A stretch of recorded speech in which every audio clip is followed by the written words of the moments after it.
இன்றைக்கி என் லைஃப்பில் நான் வந்து ஒரு இன்சிடென்ட்டை தான் நான் ஷேர் பண்ணணும்னு நினைக்கிறேன்.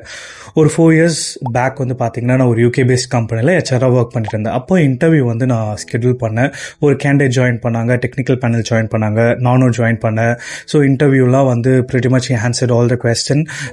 நல்லா போயிட்டு இருந்துச்சு. பட் ஆனால் எண்ட் ஆஃப் த இன்டர்வியூவில் he got rejected. You know why?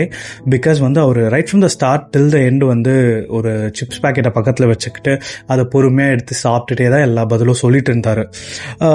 Technical panel என்ன நினச்சாருன்னா, நம்மளோட ஜாப் வந்து which is someone need to take accountability. So இந்த ஒரு பர்சனுக்கு நம்ம எப்படி வந்து கொடுக்குறது அப்படின்னு சொல்லிட்டு he rejected that, which I see okay legit from his perspective because he gonna offer the job அப்படின்னு சொல்லிட்டு நான் வந்து நினச்சேன், சரி ஓகே ஏன் இந்த கேண்டிடேட் வந்து இதை வேல்யூ பண்ணாமல் விட்டுட்டா, ஒருவேளை why miss this opportunity அப்படின்னு சொல்லிட்டு. So I learn from that வந்து ஒரே ஒரு விஷயம் தான் எனக்கு அதில் தோணுச்சு. என்னன்னா, நம்ம ஒரு சின்ன விஷயமோ ஒரு பெரிய விஷயமோ நம்ம எது பண்ணாலும் ஒரு வேல்யூவாக அதை வந்து ட்ரீட் பண்ணி அது நம்ம ஒரு ஓனர்ஷிப் எடுத்து நம்ம பண்ணும்போது அதில் வந்து கர்த்தரோட மகிமையை நம்ம பார்க்க முடியும். எப்படி சொல்கிறேன்னா, கொஞ்சத்தில் நம்ம உண்மையாக இருக்குமோ அந்த ஏகத்தில் வந்து ஆண்டவர் நம்மளை அதிகாரியாக வைப்பார்.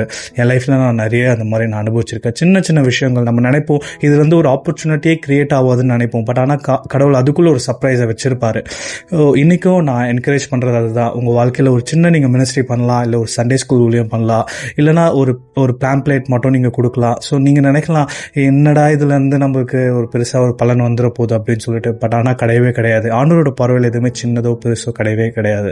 ஸோ நீங்கள் எது பண்ணாலும் ஒரு ஓனர்ஷிப் எடுத்து அதில் ஒரு சிறப்பாக நீங்கள் பண்ணுங்கள். கொஞ்சத்தில் வந்து உண்மையாக இருந்தால் ஆண்டவர் அநேகத்துக்கு மேலே அதிகாரியாக வைப்பார். So I encourage you guys to do wholeheartedly and fully devoted to God and do that. So that brings glory to God. So thank you my friend. Amen.